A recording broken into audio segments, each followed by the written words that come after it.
Hi, everybody. Tim Hughes here. I'm the CEO and co-founder of DLA Ignite. With me today, I've got Mark Stouse, and we're going to be talking about AI in companies, whether we should be using it, how we should be using it. We're going to see where the conversation goes. Mark, where can people find you? LinkedIn. I'm kind of wall to wall, right? I'm very active. I'm very easily found. And if you want to chat, I'm very easy to do that as well. So, And I found you on LinkedIn. That's right. You did indeed. Open question. How should B2B businesses respond to artificial intelligence? I think that maybe the most important thing that I can say in response to that question is that AI, which is all four types of AI, not just Gen AI. So the other three are analytical AI, causal AI, and autonomous. At different rates and all that kind of stuff over the next several years, they're all going to be bringing a level of transparency and accountability to business that, quite honestly, none of us are really prepared for. All of us have sort of operated within what might be called a zone of ambiguity for most of our careers, right? This is a zone where my opinion is just as good as your opinion. And we can kind of bob and weave and do all that kind of stuff. AI is shrinking that zone tremendously over the next several years. And pretty much, I would say by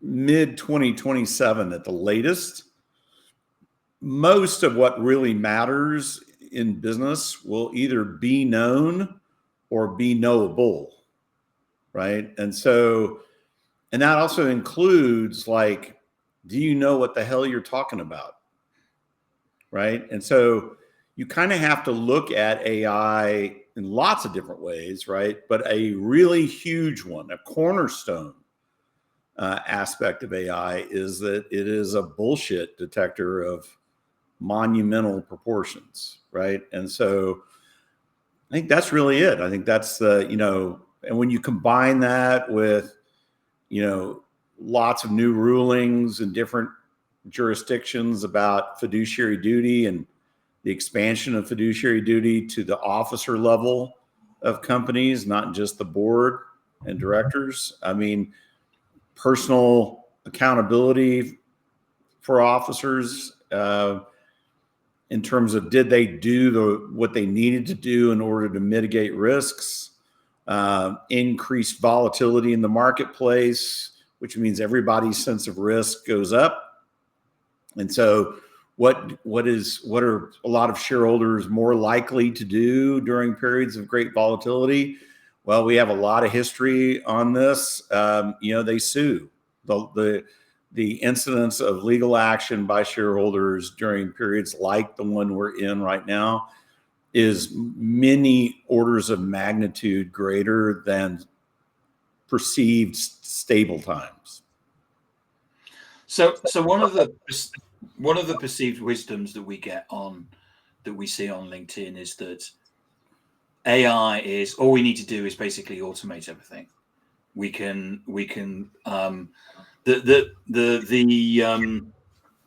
The argument about content and content marketing seems to have been won.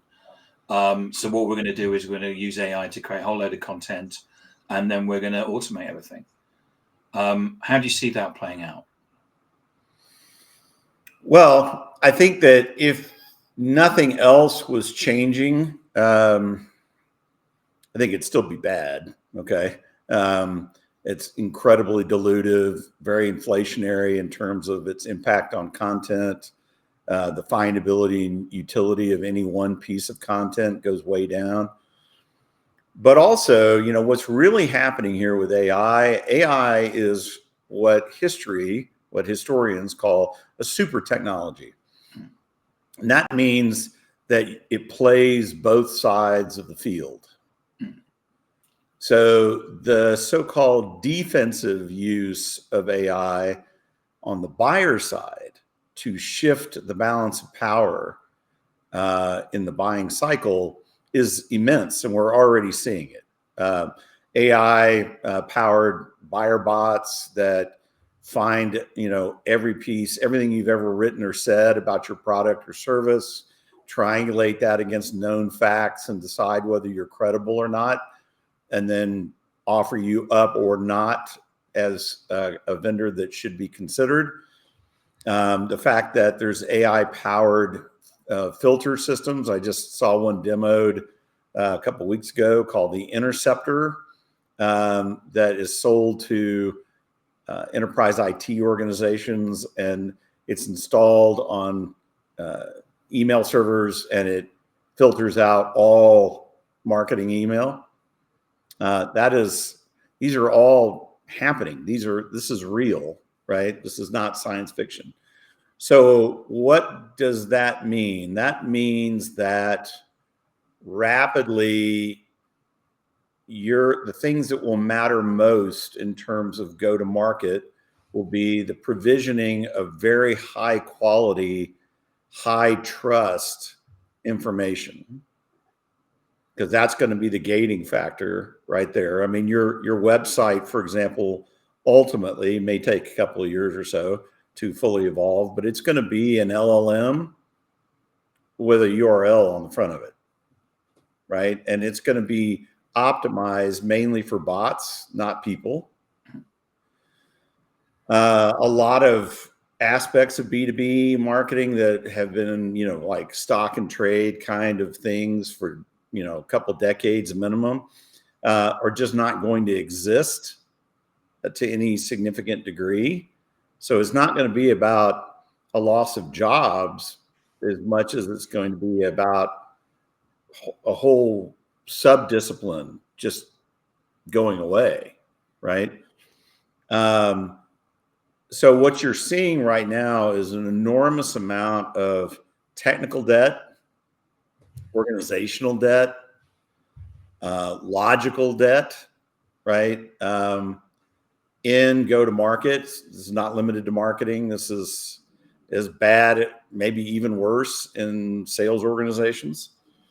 And so a lot of these CEOs and CFOs that I have interviewed from my book have said, you know what, over the next several years, we're just going to kind of scrape it off, and we're going to redevelop the whole thing with new leadership logic, right? I mean, build it for the future, not the idea that you can graft AI onto the existing technical, logical, and organizational debt is not. And by the way, it's not true. It's not going to work, and it's not limited to any one function.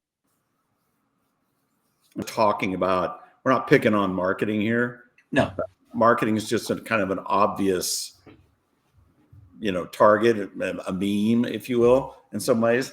But sales just as much, HR just as much.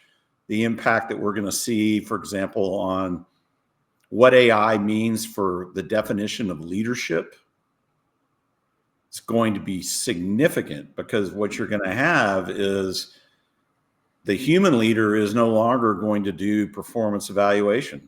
That's going to be something that happens almost entirely, not all of it, but vast majority of it is going to happen by AI, right? So what does that mean for the leader? The leader becomes a source of probably what leaders should be anyway, which is I'm making it possible for my team to do excellent things, right? To go above and beyond. I'm there as a resource to them. In a sense, I work for them, right? My greatest goal is their success. And in making sure that they're successful, I am successful, right? That kind of thing is going to be where it's leadership's going to be redefined in certain circles where it's had a bad definition for a long time. I certainly, one of the things that when I came across you, I read one of your articles, and it was one of the first articles I've read where where someone was talking about the opposite side of marketing, because a lot of people say, well, what we're going to do is we're just going to generate more and more content, and what you were saying was that there was these bots that were actually going to actually be far more clever at stopping, and I think you said something like Yeah. personalization or targeting as it's known today would become obsolete. Yes, I think there's a lot of evidence to support that personalization will continue to happen, but it will be done from the buyer side. In other words, the buyer bots will take all the information that you are broadcasting, essentially always on demand, however you want to phrase it. And that's going to be localized, personalized, and customized for a particular situation. And that way they get the benefits of personalization, but they don't have to give up any of their data that enables the seller to do it for them. And so I think that's a major change, right? I mean, and I think that, parenthetically, I'm just going to say this: marketing and sales in particular did so much of this to themselves, right? I mean, Exhibit A on this is the preamble to the GDPR legislation almost a decade ago, right? Where it explicitly said, the marketing profession is what brought this old, moribund set of regulations that hadn't been touched by the EU in like 40 years. And the bad behavior of marketers in terms of marketing automation, all this kind of stuff, and the misuse of data brought it back into being, right? I mean, it's like if that's your big contribution, that's something to really think about. Yeah, I think I think people quite often misunderstand something with GDPR is that actually they think it's new, where actually it's not. That's right. Yeah, it actually started in the 1950s. Yeah. So you also talked in your article about buyer bots evaluating and disqualifying vendors silently.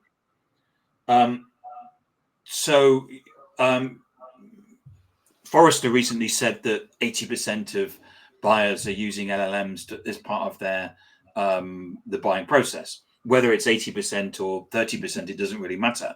It just shows that people are using it. Yep. And I think it must be terrifying for people to think that the old ways of having to go to a website and then you could check to see that someone's been there or sending someone an email, and the fact that they're able to use these bots, evaluate things, and then, as you said, disqualify people silently. You never knew that you were never picked for the shortlist. That's right. And this is not speculation on my part. This is not science fiction. I've seen these products demoed, right? Either in alpha or beta, or in one case, it's out in the wild, right? I mean, this is powerful stuff. I mean, there's degrees of stealth and all that kind of stuff, right? But I mean, they're generally pretty stealthy. So the number of buying signals they're going to be out there in the market are going to start falling like a rock. The best one that I've personally experienced, right? The buyer goes into the bot management system, and all the bot allows it to do initially is to specify the problem. No, nothing else. Can't say how they want to solve for it or anything like that.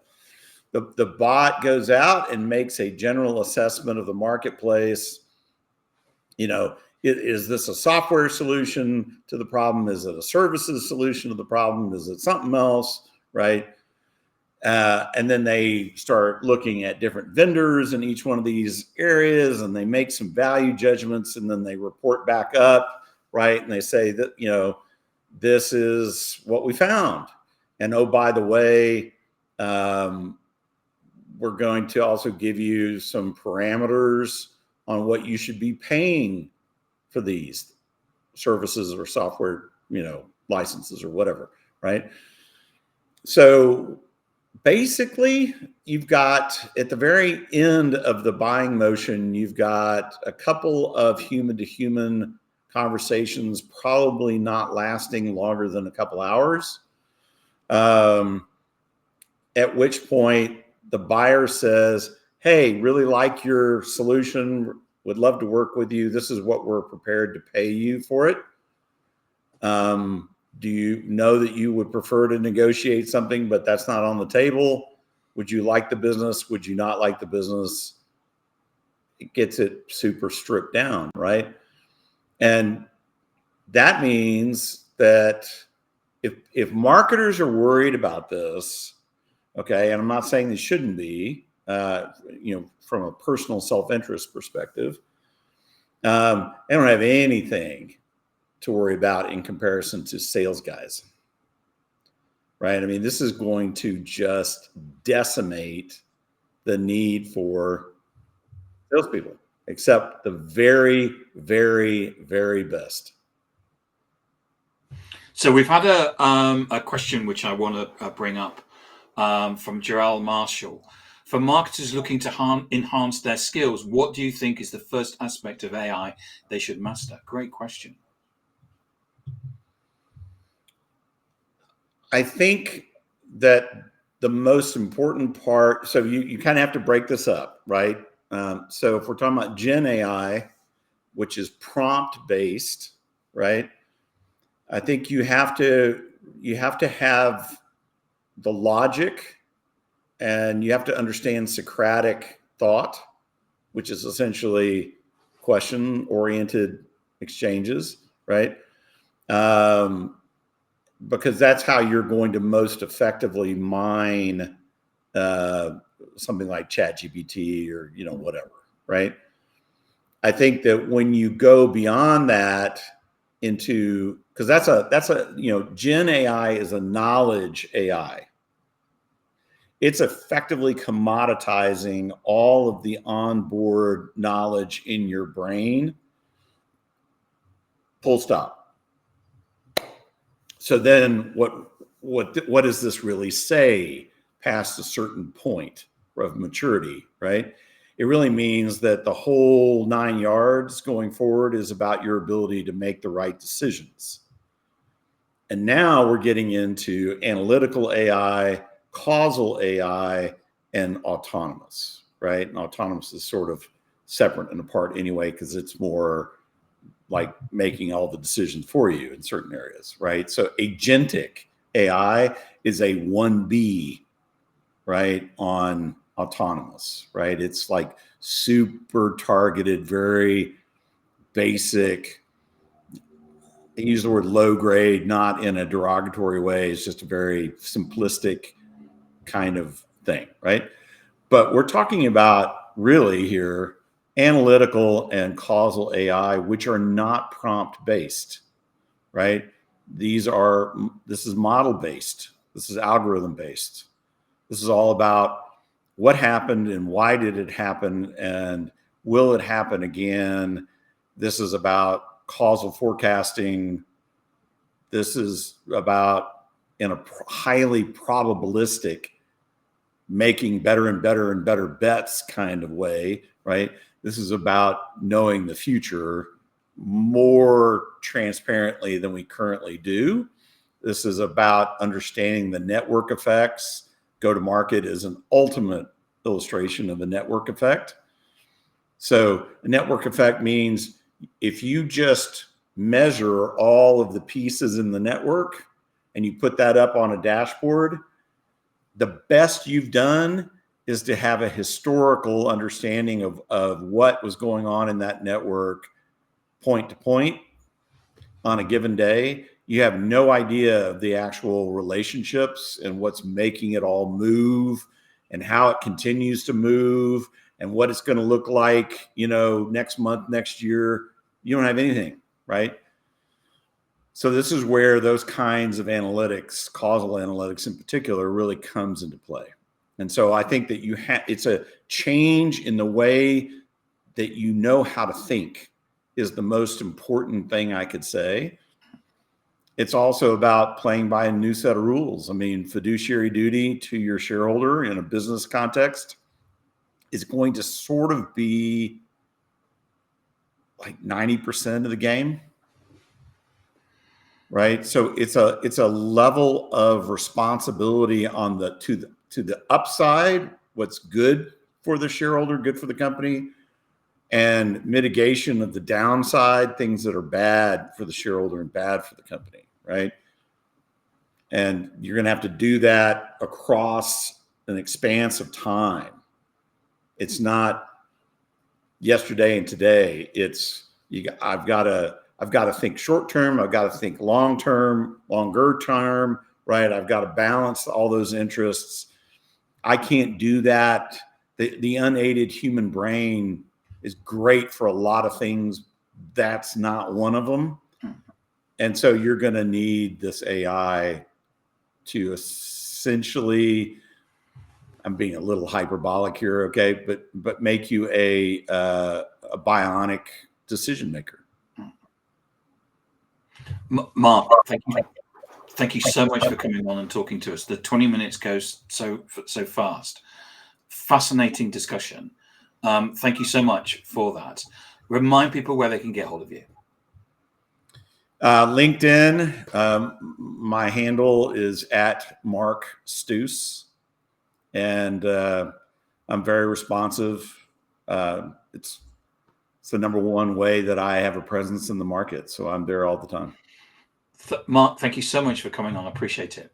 My pleasure.